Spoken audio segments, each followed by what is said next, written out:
Roberto Gomes Bolanhos.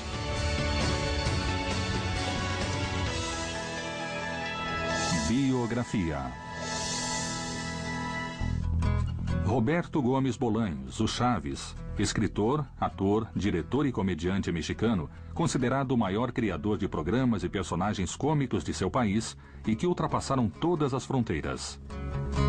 Chaves, sua criação de maior sucesso há 40 anos ininterruptos, continua no ar em mais de 90 países, dublado em mais de 50 idiomas. Outra de suas criações, o Chapolin Colorado, se transformou em um ícone das telas da América Latina, no lugar dos super-heróis da cultura norte-americana. Acho que um de seus grandes feitos foi talvez criar todas aquelas frases que trouxeram personalidade e características que o tornaram inesquecível. Criador de um humor universal sem fronteiras, bem-sucedido no cinema e no teatro, com recordes de bilheteria.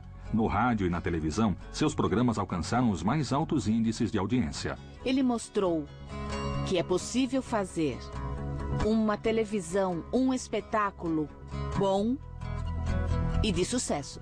Roberto Gomes Bolanhos, um homem bem-sucedido como artista e pessoa, que encontra seu maior reconhecimento no carinho de milhões de pessoas em todo o mundo que idolatram seus programas e personagens, e de sua família, que o admira e respeita como homem. Para mim, ele tem um conteúdo sociológico que não foi assimilado pelas classes intelectuais. Roberto Gomes Bolanhos é o segundo filho de uma família de classe média, nascido em 21 de fevereiro de 1929 na Cidade do México. A característica que me marcou sempre foi o medo desde criança. Lembro que tinha medo de olhar debaixo das camas, como se houvesse algum monstro ou algo assim. E depois de grande piorou, então eu fui brigão, mas era por medo. O pai de Roberto, Francisco Gomes Linares, era um homem talentoso, fã de pintura, teatro, música e recitais. Um pintor que também se tornou um prestigiado ilustrador e retratista. Ele fazia as ilustrações para Universal Ilustrado. Ele também ilustrava contos como, por exemplo, do Martín Luiz Guzmán, um dos maiores e melhores escritores do México. Um homem boêmio de uma intensa vida social que provocou sua morte precoce causada por um derrame cerebral quando seu filho Roberto tinha apenas 6 anos. Ele bebia e vivia rodeado de mulheres bonitas, abusava do absinto e também de algumas outras bebidas fortes. Quando ficou sabendo que o pai dele tinha morrido, ele disse que ficou numa janela porque não acreditava que o pai não voltaria mais. E não voltou, mas eu queria que voltasse. Mas durante toda a minha vida eu sonhei que a gente se encontrava, conversava e ele dizia, agora tenho que ir. E ia. Sem deixar herança ou ao menos tranquilidade, Francisco Gomes partiu deixando dívidas e surpresas para a família. Quando minha mãe se casou, foi como se fosse nos filmes. Se há alguém que se opõe a esse casamento, que fale agora ou cale-se para sempre. Aí uma mulher falou, eu me oponho. Foi uma confusão na igreja. Por quê? Porque esse filho é dele, e era mesmo. Então, quando meu pai morreu, a mulher voltou e disse, o Dom Paco deve ter deixado alguma coisa para mim. Eu quero dividir. E a minha mãe falou, com prazer, porque ele só deixou dívidas e aos montes. Em decorrência da morte do marido, a mãe de Roberto se dedicou à árdua tarefa de criar seus 3 filhos sozinha, realizando todo tipo de trabalho com uma força notável que moldaria a visão de mundo futura de Roberto. Ela pintava, escrevia. Foi pra gente mãe, pai, irmã, avó, babá, professora, educadora, tudo. A estatura baixa e o medo recorrente que mais tarde influenciaram muitos dos personagens interpretados por Roberto fizeram com que se envolvesse em brigas desde muito novo e enfrentasse garotos bem maiores. A habilidade com os punhos o atraiu para o boxe, esporte que treinou durante anos escondido de sua mãe. Eu fiquei em segundo lugar no primeiro ano e fui campeão no segundo. E eu entrei para o Luvas de Ouro, o campeonato mais importante do boxe amador. Roberto também levava jeito para o futebol e chegou a brilhar como jogador amador. Era um tédio só, porque a única coisa era mandar a bola pro gol, jogar pro gol o tempo todo. Ele era um ótimo jogador. Acho que podia ter sido profissional se tivesse tamanho para isso. Mas ele não era muito privilegiado em sua altura e porte físico. A vantagem no futebol é dos menores. Porque com o jogo ao nível do chão, estamos mais perto. Já na adolescência, o carisma e as habilidades que tinha, além das artes como as quais já era envolvido, como a música, a pintura e a escrita, fizeram dele o líder da turma de seu bairro no México dos anos 40. Arranquei uma placa que era azul com letra branca. Pintei toda de azul e escrevi Rua Roberto Gomes. E ela ficou um tempo ali. Chegava alguém e perguntava: onde fica a Rua Nicolas San Juan? É só seguir na Roberto Gomes 3 quarteirões para frente. Por onde? Ah, mas tinha outro nome. Mas essa rua mudou o nome agora. Tem outro nome. Desde jovem era ele quem escrevia as músicas para conquistar as meninas e os esquetes dos amigos que armavam as festas. Ele era o cérebro de tudo e gostava do reconhecimento. Sua popularidade no bairro tornou famoso entre as jovens que frequentemente o assediavam. Eu o conheci em uma festa dos Aracuanes que meu primo me levou. Ele tocava maraca com eles no baile. Aí ele me falou: quer dançar comigo? Eu quase desmaiei. Quem tinha me chamado para dançar foi o famoso Roberto Gomes. Também eram chamadas de Las Aracuanas as meninas que, naquela época, namoravam e saíam com a gente. E como namorada de Roberto Gomes, eu ficava muito... Eu me engrandecia muito e ele também ficava muito lisonjeado. No momento de escolher uma carreira profissional, a habilidade para desenhar e a facilidade com os números fizeram o jovem Roberto escolher a engenharia. Ele tinha um tio que queria muito que ele fosse engenheiro. E tinha um torno em casa que usava para fazer brinquedo. Então meu pai quis ser engenheiro para fazer brinquedo. Eu disse que ia ajudar, mas eu só passei alicate, porcas. É o que ela precisava. Entretanto, a falta de qualificação e o trabalho com um futuro monótono pela frente o levaram a repensar sua carreira. Certa manhã, um anúncio no jornal chamou sua atenção: de aprendizes para trabalhar no rádio e televisão. Na mesma manhã, lá se foi Roberto à agência de publicidade para se deparar com uma fila imensa, repleta de aspirantes ao posto de produtor. A menor fila era de redator publicitário. E foi esse o emprego que ele conseguiu. Aí o gerente disse: você consegue datilografar depressa? E eu... Bom, na verdade, nos últimos 2 anos não encostei numa máquina. Mas não importava, nos 2 últimos anos nem nos anos anteriores nunca tinha encostado numa máquina. O trabalho na agência fascinou o jovem Roberto. Ali ele teve uma revelação que viria à tona nos anos seguintes: o poder da linguagem publicitária e o potencial de utilização das frases curtas e repetitivas para um impacto em massa. Quando comecei a trabalhar ali, eu me encantei e falei: é o que quero fazer. Foi então que quis ir além e superar tudo. Foi aí que eu aprendi a escrever de verdade. Escrevia 12 horas por dia. Ele escrevia muito. A poltrona dele ficava bem na frente de uma porta que tinha aquelas fechaduras grandes, antigas, por onde dava para espiar. Aí eu e meus irmãos brigávamos para poder espiar. Porque adorávamos vê-lo, pensar como ia escrever, fazer. Tudo era perfeitamente planejado. Nos cartazes ou vinhetas que criava, Roberto se destacava por seu senso de humor peculiar e espirituoso. Logo depois, seu chefe o indicaria para escrever seus primeiros roteiros para o rádio. Me falaram, pode escrever algo para Viruta e Capolina? Eu perguntei, quem são essas senhoras? Eu pensei que Viruta e Capolina fossem mulheres. Não, são os atores que trabalham na rádio.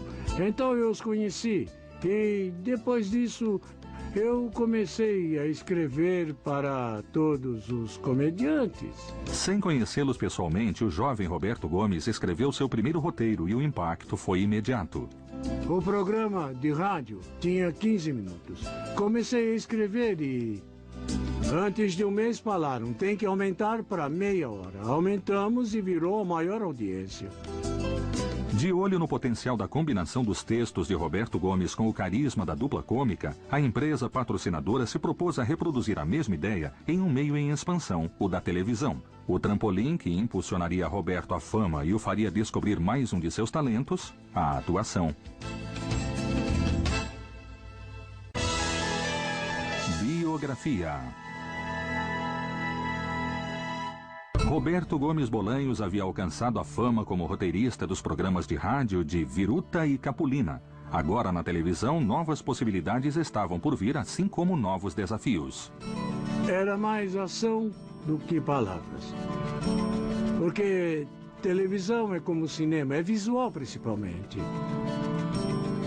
E nós fomos bem. Uma parceria entre atores e escritor que levaria Viruta e Capolina ao auge da fama nos anos 50 no México. Ele entrou de cabeça naquele trabalho. Ficava muito preocupado com o que ia ganhar. Não queria ser rico. Pelo menos era o que ele me dizia. Vivíamos modestamente. Eu tinha um salário baixo e a gente não ligava muito para isso. Nosso apartamento era bem pequeno. O amor que unia Roberto e Graciela logo deram frutos. 5 meninas e um menino alegrariam a nova casa em que Roberto descobriria outra de suas facetas, a arte de ser um pai dedicado. Meu pai era muito presente e nos fazia rir também bastante. Brincava, explicava várias coisas. Não tinha nem castigo, nem bronca. Ele só falava, você acha certo o que fez? Você acha que isso é legal? E aquilo era pior que qualquer coisa. Meu pai, no Dia dos Mortos, abria a porta de casa e fazia uma fogueira no jardim. Comprava linguiça, petiscos e todos os vizinhos vinham brincar com a gente. Somos uma família unida que vai junto para todo lado e arruma qualquer pretexto para festejar e se reunir. Ele tocava violão e cantava com a gente, fazia umas sessões cantando e tocando violão. Me pedia para fazer a segunda voz e a gente cantava por horas, horas e horas. O meu pai falava, numa boa, me enganei. Tinha razão. Eu errei. E pedia desculpas. Eu nunca ouvi uma das minhas amigas falar que o pai delas pedia desculpas. Para mim, é um sábio. Um sábio que soube conduzir na vida irmãos que são tão diferentes em vários sentidos, o que é parte de sua sabedoria. Eu passei minha infância nos programas do Viruta e Capolina, que eram ao vivo, ou seja, era escrever durante a semana e ensaiar todas as manhãs. Lembro que ia lá no estúdio, onde se gravava o programa do Viruta e Capolina, e falava meu tio Capu e tio Viru. Quer dizer, éramos todos uma família de verdade. O programa Cômicos e Canções serviu como meio para o inquieto e criativo Roberto explorar e incrementar sua veia artística. Logo, ele sentiria a necessidade de atuar. Então, começou em papéis secundários, nos quais se destacava por seus pulos e tombos ágeis, fruto dos esportes que praticava. Claro que sim! Entre, senhor! Olhem só, essa é uma ótima oferta que eu trouxe. É um anel com um brilhante da melhor qualidade. Eu posso vender para vocês. Olhem bem esse brilhante, 2 esmeraldas, um acabamento perfeito que nem na joalheria de Nova York conseguiriam fazer. Se vocês... Por favor, se vocês... Bom, essa é uma oferta que não vão encontrar. Olhem bem, olhem aqui. Espera um pouquinho, espera. Vocês precisam comprar. Precisam sim. Esperem. Eu quero mostrar. É o melhor que vão encontrar em qualquer lugar. É uma aliança que não tem igual. Vejam bem, garanto que farão um bom negócio. Eu posso vender por um preço ridículo, totalmente ridículo. Deu trabalho, mas consegui. Se é vendedor, pra fora. Você... A primeira vez que atuei em um programa, já tinha 29 anos. E foi porque faltou um ator. Os programas eram ao vivo, sem cortes. Quando saí, falaram, se saiu muito bem, por que não faz mais? Então continuei participando. Lembro de uma cena que me fez rir muito num programa do Viruta e Capulina em que ele participou. Eu recordo que minha mãe me falou, esse é o homem que escreve o programa. Então ele tomou um comprimido para dormir. Apagou, caiu imediatamente no sofá e tirou uma soneca. Eu dava tudo o que podia em qualquer coisa para escrever, atuar, dirigir. Quando dirigi, me falaram, é o diretor do programa? Eu não. Como não? O que está fazendo é dirigir. Eu não, eu só falei para eles que era para fazer isso, mais nada. Mas isso é dirigir. Ah, é mesmo?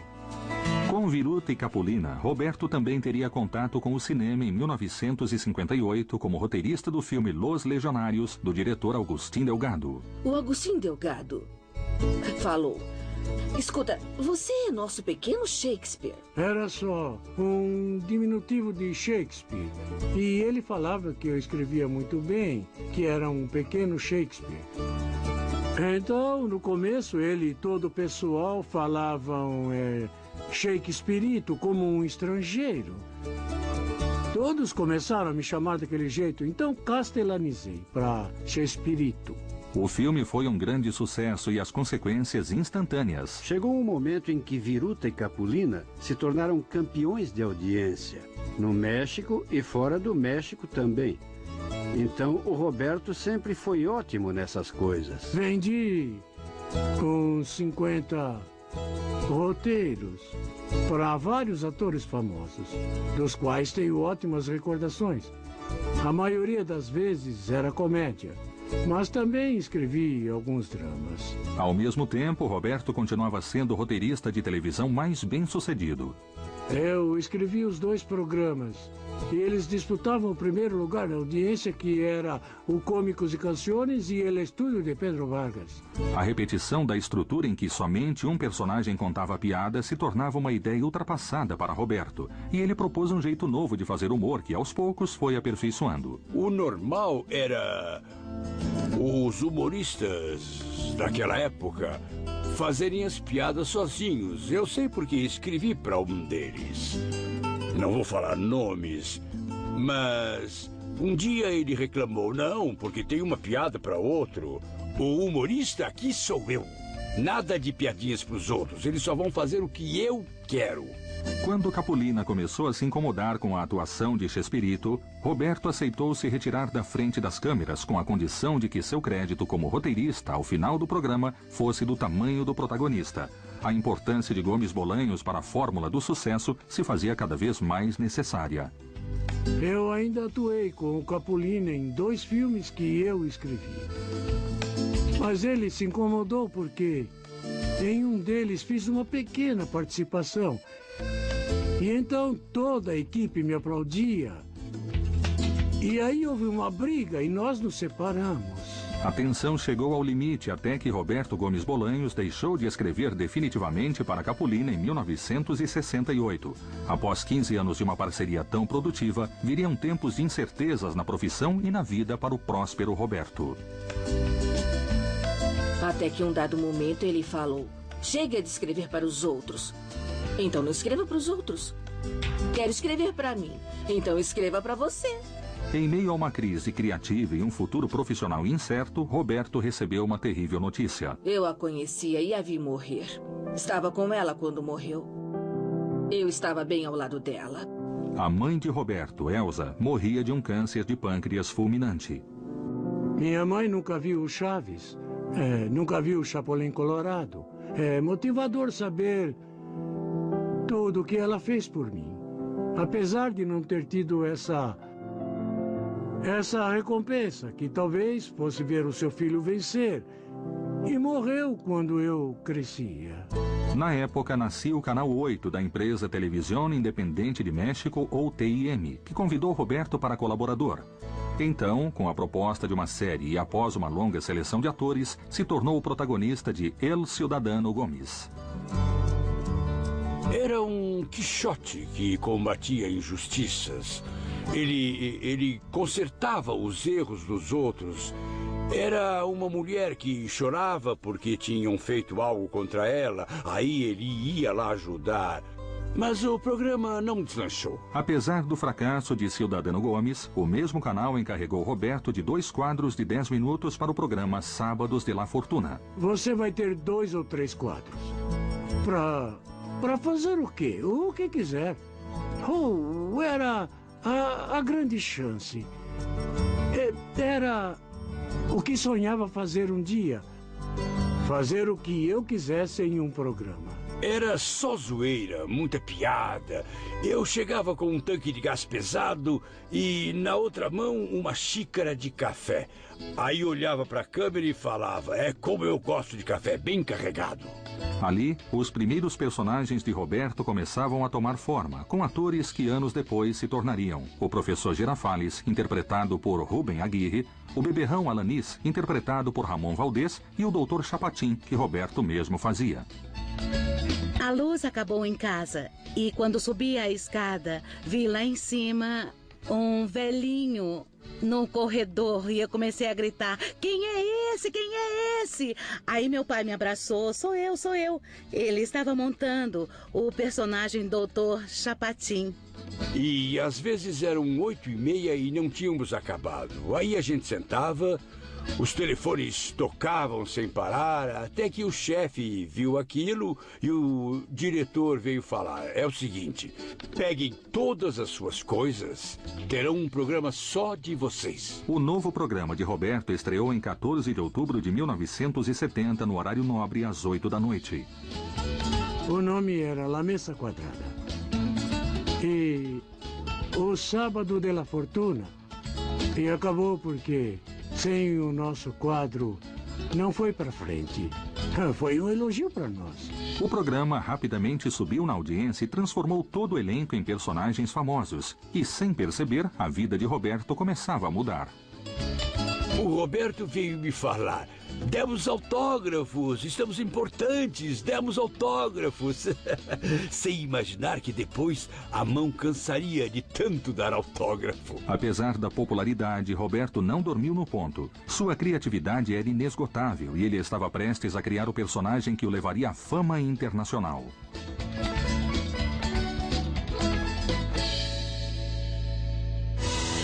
Biografia. Após o sucesso consecutivo no rádio e na televisão, Roberto tinha seu próprio programa semanal, e a necessidade de novos quadros o levaria a criar o personagem que o tornaria famoso no mundo todo. Eu tinha oferecido para alguns atores uns 4 ou 5 comediantes famosos, ou que estavam em ascensão. E ninguém ligou e nem gostou. O valor está em superar o medo, não na falta dele. O Chapolin Colorado tinha consciência que era pequeno, bobo, fraco, desastrado. Mas, com todas essas deficiências, e acima de tudo o medo que ele demonstrava a todo momento, ele enfrentava o problema. Isso é ser herói. Mas talvez o maior sucesso de Chapolin Colorado tenha sido sua coleção de bordões que as pessoas incorporaram à linguagem cotidiana, primeiro no México e depois em todo o continente. Fiz intencionalmente para procurar pistas no chão. Todos meus movimentos são friamente calculados. Suspeitei desde o princípio. Se aproveitam da minha nobreza. É nessas horas que tem que lembrar daquele velho e sábio ditado. Mais vale prevenir do que 2 voando. A saída temporária de Rubem Aguirre do programa obrigou Roberto a inventar um quadro para substituir o popular dueto que faziam por um novo personagem, um menino pobre, amável e de cortar o coração que ele mesmo interpretaria. Eles gostaram e falaram, legal, ele vai continuar. E foi, deu certo. O Chaves foi um grande estouro. Tinha que ser o Chaves! Foi sem querer querendo. Não se misture com essa gentalha. Sim, mamãe. Gentalha, gentalha! Toma! Só não te dou outra porque... Sem pretensão, Roberto Gomes Bolanhos criou, com o Chaves, um fenômeno de fortes raízes sociais que se espalhou por toda a América Latina. As pessoas do Brasil associam o Chaves, não Chavo, como original, a um menino da favela. No Peru, é a criança deles. Todo o país tem o seu Chaves, porque ele é o típico menino pobre que podemos encontrar na periferia de Buenos Aires, na Argentina, em Tegucigalpa, Honduras ou de El Salvador. A vizinhança é o núcleo de uma comunidade. E ele soube aproveitar isso. Com o Chaves do 8, nome que faz referência ao canal que transmitia, Roberto também realizou uma de suas principais propostas na televisão humorística: criar um grupo de atores em que todos atuassem por igual, gerando um impacto profundo sobre o telespectador. O Roberto tratava todos iguais. Por exemplo, no roteiro, às vezes o programa era todo da Maria Antonieta de Las Nieves. Às vezes era todo do Ramon ou o meu. Todos participávamos por igual em relação às piadas ou aos diálogos que tínhamos. O Chaves sem os demais não teria o valor que tem em conjunto. E se analisar a estrutura de um bloco ou de um programa inteiro do Chaves, vai ver que a participação dele não é tão grande assim. É uma dinâmica de equipe enorme. Entre todo o elenco, um é completamente diferente do outro. Então, eu era a peça que faltava. Tinha a Maria Antonieta jovem e pequena, e eu era jovem e mais alta. E a Angelines, que era alta e mais madura. E os homens a mesma coisa. Escrever e atuar passou a não ser suficiente para o processo de criação. A visão periférica de Roberto Gomes Bolanhos e do meio audiovisual logo levaram a tomar as rédeas de suas produções, também como diretor. Ele sempre foi inimigo do teleprompter. Ele não gostava de ponto eletrônico e por isso o programa acontecia mais solto, mais natural. Uma das coisas que aprendi foi a não improvisar na gravação. Se qualquer um do elenco pensasse em alguma piada, tinha sempre que mostrar durante o ensaio. O jeito com as mãos, a gesticulação, eu inventei. Porque eu queria destacar a altura do Roberto e da minha. Sabia que ainda falam que você é desse tamanho e eu... Estamos loucos? É que o improviso tinha que seguir 3 premissas. Que fosse apropriado para o momento em que a cena estivesse sendo feita. Apropriado para o personagem. E que fosse bom. O Roberto tem um senso, conhece a televisão de uma maneira incrível, conhece muito bem. Era uma coisa absurda, ele dava praticamente tudo pronto para o cenógrafo. E com base no desenho que ele fazia em casa, era feito todo o plano cênico. Então, quando chegava no estúdio para gravar, já tinha tudo resolvido. Eu dirigia com muito rigor e efetividade, mas sem força nem abuso. Sempre tratei as pessoas bem. Eu lembro ter gritado em 25 anos de programa umas 3 ou 4 vezes. Porque antes era costume os jovens escutarem os adultos. Porque aprendíamos com eles. E sei que o último dos meus mentores, com quem aprendi tudo o que ele me permitiu aprender, foi o Roberto Gomes Bolanhos. Como pai dedicado e presente que sempre foi, Roberto observava as atitudes e brincadeiras dos filhos, que aos poucos eternizou na memória do público através de seus personagens tão familiares. Por exemplo, uma das minhas filhas dava pulinhos como o Chaves empolgado. Pai, e quando a gente chegar, então? Ela falava saltitando. Isso. E aí eu pegava bem as garrafas e depois e tudo. E eu pegava e zaz. Tá bom, Chaves, Sim, anda logo. Eu fazia uma porção de gestos para falar quando ia pedir para ele deixar eu ir comprar alguma coisa ou se ia brincar. E aquilo chamava a atenção dele. Minha outra filha repetiu uma coisa que acho que era da escola. Quando uma coisa a incomodava, ela falava, isso me dá coisas. E eu usei no Dr. Chapatin. Eu fazia aquilo quando era pequena. Por isso que o Chapatin também fazia. Meu pai sempre foi muito próximo. Não só da gente, dos filhos, mas também dos sobrinhos e dos jovens da família. Teve uma vez que ele saiu correndo da gravação e chegou vestido de Chaves. E foi chocante. Chocante no bom sentido. Porque eu sabia que meu pai era o Chaves, eu via na televisão. Vê-lo entrar em casa de Chaves. Eu era uma criança fanática pelo Chaves. E foi lindo. Eu lembro que aquilo me emocionou muito. A popularidade do programa mexeu com a concorrência e Roberto se viu tentado a mudar de emissora. Emílio Azcárraga Milmo, dono da Telesistema Mexicano, ofereceu a ele uma quantia exorbitante. E ele falou, não, espera.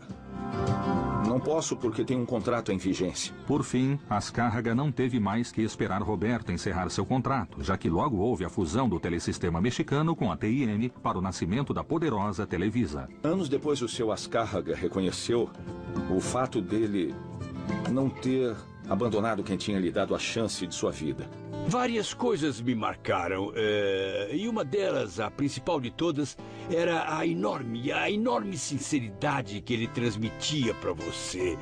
Ao falar, ao tratar com ele, era um homem... É o cara mais modesto que já conheci em toda a minha vida. Um homem de verdade. Os programas do Roberto seguiram no mesmo horário no Canal 8 e Canal 2, mantendo seu primeiro lugar em audiência. E o Chaves do 8 se tornou somente o Chaves, um fato decisivo que abriu o mercado internacional para a Televisa. Uma coisa que nos orgulha bastante, e muita gente não sabe, é que o Chapulin Colorado foi o primeiro programa mexicano a se tornar internacional. A Guatemala foi o primeiro país a comprar a série, e o Equador o primeiro na América do Sul. Com exceção de Cuba, se espalhou por todos os demais países do continente, incluindo os Estados Unidos. Seus programas foram dublados em mais de 50 idiomas e sucesso em nações distantes e culturalmente diferentes, como China, Japão, Itália e Angola, entre muitas outras. O Chaves, com certeza, para mim, é o grande ícone do Roberto E eu também diria que é o nosso Mickey Mouse, sem dúvida. Por fim, alcançaria a fama. E os programas de televisão não eram suficientes. As pessoas queriam ver Roberto ao vivo. Então, começaram as turnês, primeiro pelas cidades do interior do México. Podem fazer uma apresentação em Xochimilco, aqui perto? Com o Chapulin Colorado? Sim? Nós fomos lá e quanta gente... E nós acabamos, todos vieram. E fiquei com medo. Então, saí correndo e eles me perseguiram. Eu caí e a polícia teve que me tirar de lá, porque vieram em cima de mim. Depois eu entendi que era puro carinho, mas puro carinho também pode matar. O Roberto não quis que as pessoas vissem o mesmo que na televisão.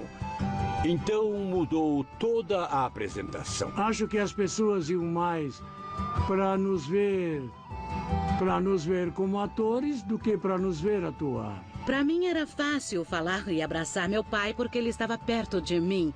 Mas eu não entendia por que as pessoas faziam aquele alvoroço para se aproximarem dele. A popularidade do programa fora de seu país o levou a turnês internacionais. Quanto mais ao sul do continente, maiores as multidões. Entretanto, conforme a fama crescia, na vida pessoal de Roberto, seu casamento ia por água abaixo. Biografia. A vida de Roberto começava a mudar.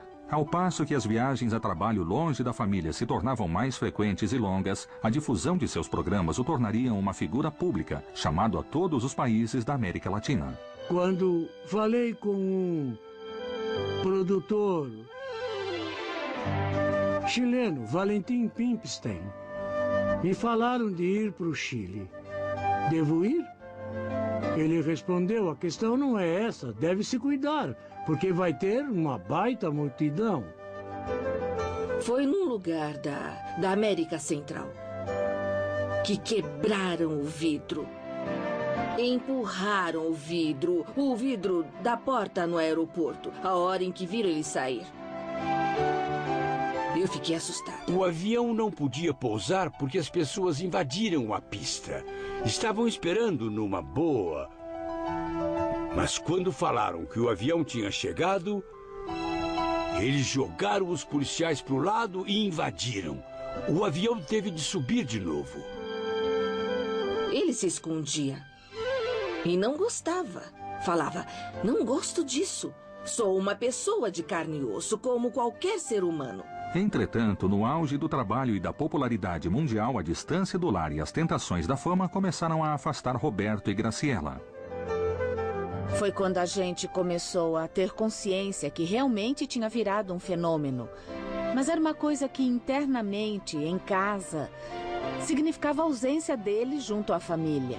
O meu problema com a Graciela, a minha primeira esposa, foi infidelidade, eu reconheço. Formava um casal perfeito. Mas houve um distanciamento entre eles e todos nós percebemos. Pode ter sido a atividade artística. Eu fazia muita turnê e a gente não se via. Várias coisas. Não existe família perfeita, nem avós perfeitos, nem pais perfeitos. A gente precisa superar o que acontece na vida. E foi assim com a nossa família. Faz uns 34, 35 ou 40 anos. Era um outro mundo, era. Então, era tudo muito mais discreto, mas nós fomos muito atacados, vítimas da mídia, de tudo. Mas não como fazem agora. Ah, não. Eu era uma malvada ladra de marido e ele era um desgraçado que largava tudo. Mas ele não abandonou os filhos. Era um pai extraordinário. Nesses 23 anos, fui muito feliz. E quando ele se foi, no começo eu sofri muito. Muito, muito mesmo. Ainda gosto dela. Não é mais minha esposa, mas gosto dela como irmã. E a ajudo em tudo que posso. Completamos 23 anos. E falei, agora está acabado. E a Florinda levou ele embora. Pouco depois do divórcio, Roberto tornava público o romance com uma integrante de seu quadro de atores, Florinda Meza. Se alguém diverte você, torna a sua vida mais alegre, fala coisas bonitas, te escreve poemas e faz desenhos seus. Quando você está sentada, você percebe que te olha e escreve alguma coisa na contracapa do roteiro que ele fazia para dirigir. Então mostra o desenho que fez, você fica lisonjeada. No Chile, lembro como se fosse hoje, porque foi quando ela tomou a iniciativa. Eu sempre fui bobo para essas coisas. Ela falou, se quer beijar alguém, por que não beija agora? A mim. O relacionamento daria um novo estímulo a Roberto, que se transformaria em uma forte motivação para a criatividade. Desde que a fama o deixou preso aos programas e turnês, Roberto tinha deixado o cinema de lado, mas a Televisa queria aproveitar sua popularidade para lançar um novo longa-metragem. No entanto, Gomes Bolanhos se recusou a fazer qualquer produção com Chapulin Colorado ou Chaves e surpreendeu o público ao levar a cabo sua paixão pelo futebol em El Chanfle, com todos seus atores interpretando papéis totalmente diferentes do programa infantil. O sucesso foi imediato e, em seguida, vieram os filmes Charrito, El Chanfle 2 e Dom Raton e Dom Rateiro, escritos, dirigidos e atuados por ele. Já o admirava como escritor, mas me surpreendi com a capacidade dele de atuar. É escritor, é diretor e é ator, o sonho de todos nós escritores. Creio que o Roberto faz parte dessa geração de autores, atores e diretores de grande prestígio que todo o cinema mexicano conquistou em todos seus gêneros. Com as consequências da fama, os atores do elenco não quiseram perder tempo. Logo, muitos deles, deslumbrados com o sucesso, começaram a sair do programa. Entre eles, Carlos Villagrán, o Kiko. Cale-se! Você me deixa louco! Tivemos alguns problemas depois, mas não misturo isso, porque me interessa o tempo que trabalhou comigo. O Kiko saiu, ele chegou no Roberto para avisar e falou: vou me pagar tanto. E o Roberto então disse: vai, só uma coisa. O nome do Kiko é meu, você não pode usar. Que nada, ele usou o nome do Kiko até não querer mais. Pois é, coisas da vida. Outros membros do elenco morreram durante os anos de duração do programa, como Chato Padilha e Angelines Fernandes. Mas, sem dúvida, a perda irreparável mais sentida foi a de Ramon Valdés, que faleceu devido a um câncer de estômago, consequência de seus anos de excessos. No Brasil, há sites inteiros só dele. É quase uma religião do Ramon Valdés. É um ícone. Me atreveria a dizer que é até maior que o Chaves. E o meu pai adorava escrever para ele. Ele se divertia fazendo isso. Entretanto, graças ao apoio de Florinda Meza, Roberto se voltaria ao teatro, uma pendência em sua lista de sucessos. A Florinda falou por que não aumenta o papel do motorista. Então você o interpreta. E montamos a peça. A peça 11 e 12, o maior sucesso na história do teatro mexicano, chegou a mais de 3.200 apresentações, incluindo turnês e temporadas curtas pelo México e exterior. Me dava coisas porque eu entrava no palco e era tanto aplauso que não conseguia começar a peça. Então falava: que horas posso começar? Eu precisava começar. E às vezes eu tinha que me impor para conseguir. A peça 11 e 12 também serviu como uma despedida honrada para Roberto se manter em evidência diante do público e a imprensa, e do surpreendente final de seus programas na televisão. A Televisa, para surpresa de todos, tinha tomado a decisão de mudar o programa de seu horário habitual. O sonho chegava ao fim para Roberto. Se não tem um horário especial, esquece. Falei para o meu amigo Azcárraga Milmo.